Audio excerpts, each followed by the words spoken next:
ولقد آتينا داود منا فضلا يا جبال أوبي معه والطير وألنا له الحديد. دا دویشتمه سفره او وما رکو اتم رکو شروع شوله او د سورة السبا آیات نمبر لسم یو لسم نمبر آیات مبارکه شروع دی. دی آیاتونو مبارکو کې رب العالمین د حضرت داود علیه السلام ذکر کوي. داود علیه السلام په ملک شام کې فاتح کېدو ولته ژوند تیرولو او داود علیه السلام لا الله تبارک وتعالی فیضا زامن ورکړو.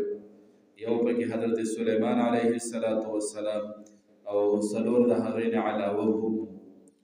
او داود علیه السلام چې کله په ماشوموالو کې د نبوت د پیغمبرۍ میلاوېدو نه مخکې د طالوت صاحب سره مقابلې له تللی و، جنګ دپاره تللی و. دویمه سپاره کې تفصیل سره ذکر شوي دي چې طالوت صاحب سره چې کله داود علیه السلام جنګ له لاړې او په مخ کې هغه نهر رالی او نهر چې راورسېدو، نهر کې بیا د ټولو خلکو اوبه وڅکلې، لږو کسانو اوبه ونه څکلې او دا لاړه د جالوت سره مقابلې دپاره.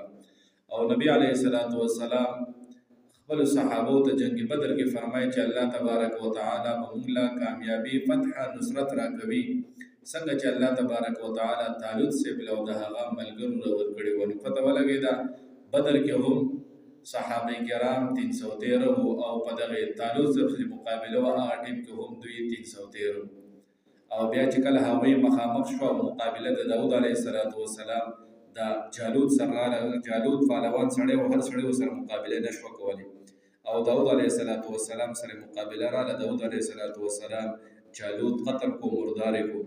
او دا طالوت صاحب مخکې نه اعلان کړی و که چا جالوت قتل کو، ختم کو، نو هغه بالا به زه لور هم په نکاح ورکوم او دغه شانتې زما سره به د حکومت په مشرانو کې اعلی مرتبه به وله هم ورکوم. او چې کله داود علیه السلام دا کار سرته ورسو، داود علیه السلام ته بادشاهي کې هم هغه حصه میلاو شو. چې کله بیا طالوت صاحب وفات شو، بادشاهي هم الله تبارک وتعالی داود علیه السلام له ورکړه او نبوت پیغمبري وله هم ورکړه. او بیا به داود علیه السلام بادشاهي کوله، خو د شپې به خپل هیئت بدل کو، کپړې مدلې به د جاموی چې کومې وي د بادشاهۍ هغه به یې بدلې کړې او د شپې به چکر واله. د عمر رضی الله تعالی عنه په شانتې عمر رضی الله تعالی عنه به هم د خپل شپې خپل هیئت شکل و صورت بدل کړی و او ګرځېدو به خلکو نه به یې تپوسونه کول او د خپل قوم رعایه به یې تپوس کول. نو داود علیه السلام هم داسې ګرځېدو، خلکو نه تپوس کوي چې یاره بادشاهي د داود علیه السلام څنګه ده؟ ډېره ښه ده، خو ښه به وي، نور هم ښه ده، خو ښه دا وي که زه د بیت المال نه تنخواه نه اخیستې او په خپل لاس باندې څه کولی نو ښه به وي. نو داود علیه السلام چې دا واورېد د خلکو نه، راغی رب العالمین ته دعا وکړه چې زه خو ټوله ورځ د خلکو فیصلې کوم او د خلکو په کارونو کې مصروفه یم، ما ته داسې کار وښیي چې ټیم نه لګي او کار هم زر کېږي. نو الله تبارک وتعالی داود علیه السلام ته وسپنه نرم کړې وه او دا چې په اور مور باندې به نه نرمېده، بس لاس چې به داود علیه السلام وله وړو داسې به راتاوله کوم طرف ته، داسې د موم په شانتې هغه وله نرمه کړې وه او په دې به داود علیه السلام زغرې جوړولې او په 4,000 درهم باندې به بیا خرڅوله زغره او هغې کې به یې کړۍ کله لنډې کله تنګې برابر به یې کولې. او چې کله به دا پیسې 4,000 درهم راغله نو دا به یې 3 حصې کولې. یو حصه به یې هغه خیراتي کړه د الله تبارک وتعالی په لاره کې، او دویم به یې د خپل اهل و عیال د بچو د خرچې دپاره، او درېیمې به یې کېښودې په هغې به هغه سامان بیا واپس هغه زغره وسپنې اخیستې بیا به یې دا زغرې هغه جوړولې. دلته الله تبارک وتعالی دا واقعه د داود علیه السلام په آیتونو کې بیانوي. والله فرمایي ولقد آتینا بشکا موږ ورکړی داود علیه السلام ته منا د خپل طرف نه فضلا هغه فضل نبوت هم ورکړی او کتاب وله هم ورکړی و. هغه 4 آسماني کتابونو کې یو کتاب زبور په حضرت داود علیه السلام باندې الله تبارک وتعالی نازل کړی.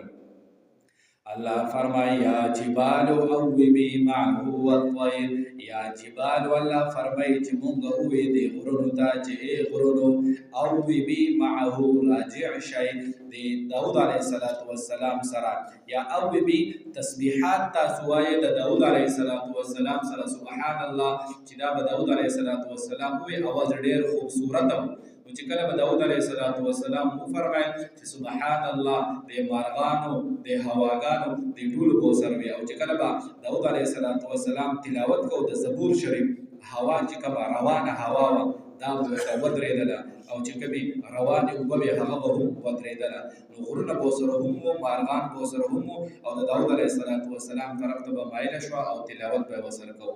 والله فرمایي یا جبال اوبي معه والطیر، ای غرونو تسبیح وایئ د داود علیه السلام سره، والطیر والله فرمایي مونږه مسخر کړي وو د داود علیه السلام دپاره مارغانو به هم تسبیحات هغه ویلو سبحان الله الحمدلله، چې کله به داود علیه السلام ووی دغه د مارغانو به ورسره هم دا تسبیحات هغه ویله. او الله فرمایي والنا له الحديد، او مونږه نرمه کړې وه د داود علیه السلام دپاره الحدید وسپنه د موم په شانتي هغه نرمه کړې وه الله فرمایي. او الله فرمایي چې ان اعمل مونږ ویلو داود علیه السلام ته چې عمل کوه جوړوه سابغات هغه زغرې جوړوه کاملې مکمل طریقه باندې مکمل هغه زغره جوړوه. او الله فرمایي وقدر اندازه کوه فی سردی پاغه کړو جوړولو کې، هغه کړی جوړول د سړي د سایز او د قد مبارک چې چا قد هغه غټ وي لکه وجود غټ وي د هغه د غټ مطابق اندازه، او چې کوم هغه وړوکي لکه مثال په طور په کار وي زغره هغه د وړوکي اندازه باندې دا کوه. والله فرمایي او واعملوا صالحا، او عمل کوئ نیک، نو نیک عمل بیا هغې ته وایي چې هغه کار د شریعت مطابق هم وي او د الله تبارک وتعالی د رضا دپاره وي، دغې ته بیا نیک عمل ویلې کېږي. او که دا دوه شرطونه پکې نه وي بیا ورته نیک عمل نه ویلې کېږي. انی بما تعملون، الله فرمای انی بشک ازا بما تعملون هغه چې کوم تاسو عملونه کوئ بصیر لیدونکی یم. نو دو آیاتونو کې واقعه د حضرت داود علیه السلام هغه مکمل شوه.